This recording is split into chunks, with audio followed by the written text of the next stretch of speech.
Let's talk about where journalism is today. Maybe put this class into some sort of perspective of what you're going to learn here and how will it fit into the job markets that you'll be facing. Let's start with the big question. Are we crazy to be studying journalism? I mean, isn't journalism dead? It certainly seems to be a declining business. In the past 15 years, 1 out of 5 local newspapers has closed, and the number of working journalists has been cut in half. Many communities in our country now are what we might call news deserts. There's no local community newspaper. The nearest one is maybe at a state capital miles away or in another state. So are we crazy to be studying this business? And meanwhile, we have the whole world of disappearing gatekeepers. We have fewer and fewer editors out there working as the number of journalists go down, the number of people who are staying in the business and being those old hands, those old editors, seems to be that number is declining too. So is it crazy to go into this business? Is there a place for trained editors and writers today? Especially with the rise of the cries of fake news and citizen journalists. Well, yes, there is a place for trained journalists. For one thing, a trained journalist knows the difference between neutrality and objectivity. What do I mean by that? Well, here's an example. An example of neutrality would be this. Marshall and Miami played football this week, and Marshall said it won, and Miami said it won, and I guess we'll never know. That's neutral. Objectivity says Marshall and Miami played football this week. Marshall scored more points and won 14-7. That's objectivity. Now, another thing that trained journalists know how to do is to research inductively. I'm sure sometime in your education earlier you've learned the difference between inductive and deductive logic. Basically, the big difference between the two is that deductive reasoning starts with a conclusion and then proves it with evidence. Inductive reasoning goes the other direction. It starts with observations and builds toward a conclusion. Deductive reasoning is used often by lawyers in a courtroom, by editorial writers, by columnists, personal columnists. They are saying, here's my position and here's why I believe that. Perfectly respectable way to approach information. Inductive logic starts with what you're observing in front of you and builds on that to a conclusion. Inductive logic is used by detectives, by scientists, and by good reporters. Something else that's special about the two differences. Deductive logic doesn't really give you new information. It says, this is what I believe, and here's why. Inductive reasoning almost always leads to new information.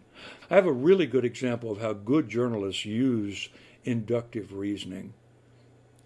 Think back 3 years. There was a horrible event in Charlottesville, Virginia. You may remember a huge rally of white supremacists all through the city of Charlottesville. And the whole thing turned even worse on a Saturday afternoon when a man drove a Dodge Charger into a crowd of counter-protesters. 1 woman was killed and 19 others were injured.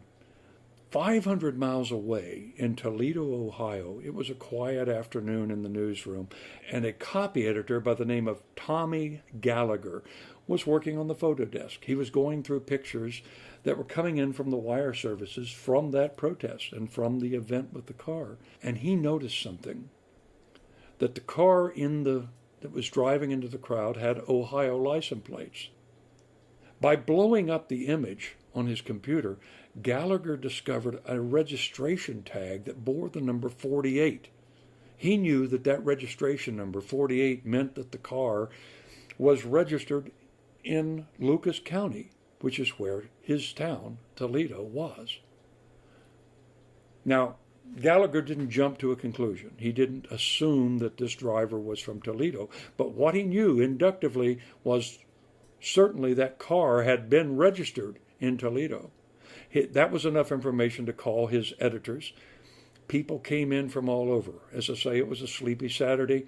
in Toledo, and so there weren't that many people in the newsroom. But they came in when they found out that this terrible story in Charlottesville might have a local connection. Within hours, reporters and editors were scouring for more information. A source at the Department of Motor Vehicles there told them who the car was registered. For the first time, long before the authorities released the name of the suspect, the people in the Toledo Blade newsroom knew the name James Alex Fields, Jr., who turned out to be the driver of the car. They even had the name of his mother, who lived in Toledo, and they were able to interview her. She had no idea her son was in Charlottesville that day and had no idea that he was behind the wheel of the car. Over the last 3 years, the case has gone to court.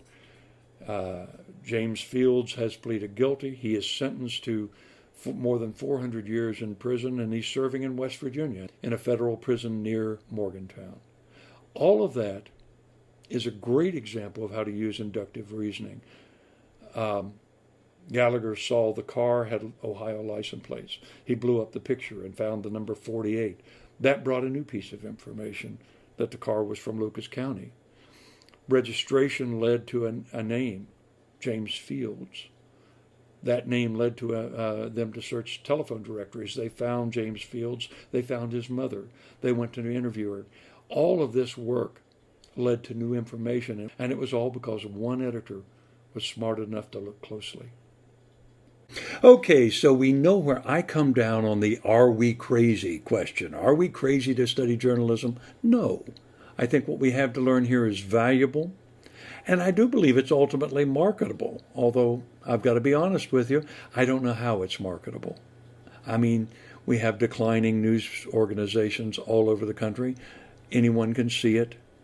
Do I believe that there's a future in the bigger scope of things for journalists? I absolutely do. I think what we do is vital. I just don't know what the platform's going to be, and I don't think anyone can predict. Honestly, I gave up trying to predict the future. I found out in 2016 that I was really bad at predicting the future, and I don't try anymore. But I do believe that journalism is so valuable, that objectivity and the ability to tell an honest story is so valuable that there will be a future. It will probably be on the web or some variation of the web.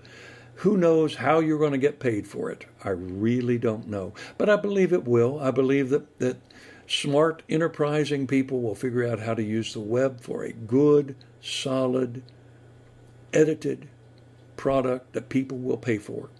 So I think it's exciting. I kind of wish I could go with you. I'm too old to take that trip, but if I were 20 years old, I would be very, very excited about the future. Okay, so what is journalism? Well, it's stories. It's really interesting to me that what journalists have always called what they write is stories. Not articles, not papers, but stories. What we become when we are good journalists is we become good, effective, honest, accurate storytellers. And really, in this class, there will be two subjects. There will be news and how to recognize it, and writing, how to write about it. Okay, then, what is news? Well, news is what is not supposed to happen. Think about that for a minute.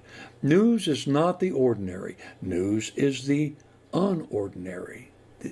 News is not the ordinary. News is the unexpected. 2 airlines crash into buildings, the collapse of the Twin Towers, and then unused emergency rooms. Well, all of that was unexpected.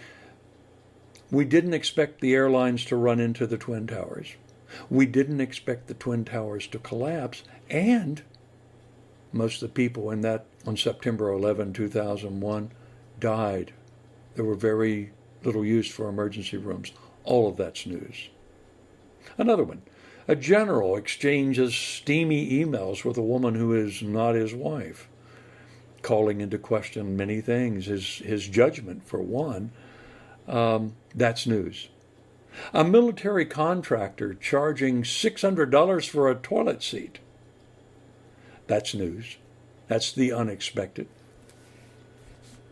And of course, using this definition of news as what is not supposed to happen doesn't mean that it has to be bad news. A story from a few years back, a 7-year-old appreciating the military's help after a devastating hurricane starts a nonprofit to send care packages to soldiers overseas. That's not supposed to happen either. Or a quarterback takes the field the day after his father dies.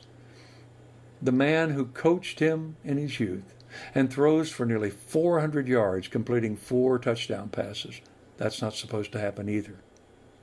Most of what happens in a given day isn't news, even if it's tweeted, blogged, posted in our ever greater information overload. A reporter is one who can wade through all this stuff and find the news, find the stories, and bring their most important aspects to the foreground.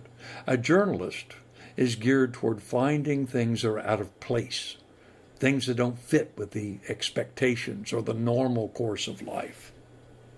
The big point is news is the unexpected. You know, there's a word for that. It's a word for things that look out of place. It is anomaly. It's from the Greek, meaning not the same. News is the anomaly. Okay, so there are 2 basic kinds of storytelling that is in news writing: the event story and the enterprise story. The event story is simply what you usually think of as news writing, the coverage of the day-to-day events, covering a trial, covering a city council meeting or a planning commission meeting, a crime scene or a sports event. These are all event stories. They are very timely.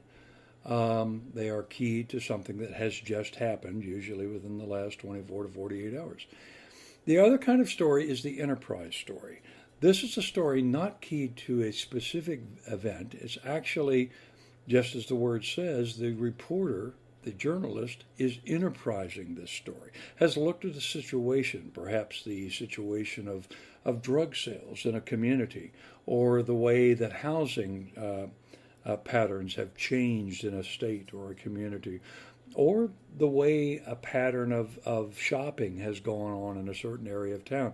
These are things that a reporter might look at and enterprise a story. The great thing about this is that learning how to do one helps you do the other. We will concentrate at the beginning of the class on event stories, how to cover breaking news. But it turns out that being able to do breaking news will make it much easier to do enterprise. Now then, I want to point out that journalism is a trade, and I believe that anyone can learn to write news. It's not an art, it's not a craft, it's certainly not a gift. You're not born with the ability. It is a learned skill. You can learn to be a journalist, you can learn to write news in a very effective way. That's what we will concentrate on here, is learning those basics. We'll focus on 4 things in the way we approach the stories. We'll focus first on the leads, that is the first paragraph, how to make an effective lead. Then we'll switch our attention to the organization of stories. We'll also talk about how to interview. And then we'll also feature discussions on how to handle quotes and attribution. These are the 4 big areas that you need to know in order to write effective news.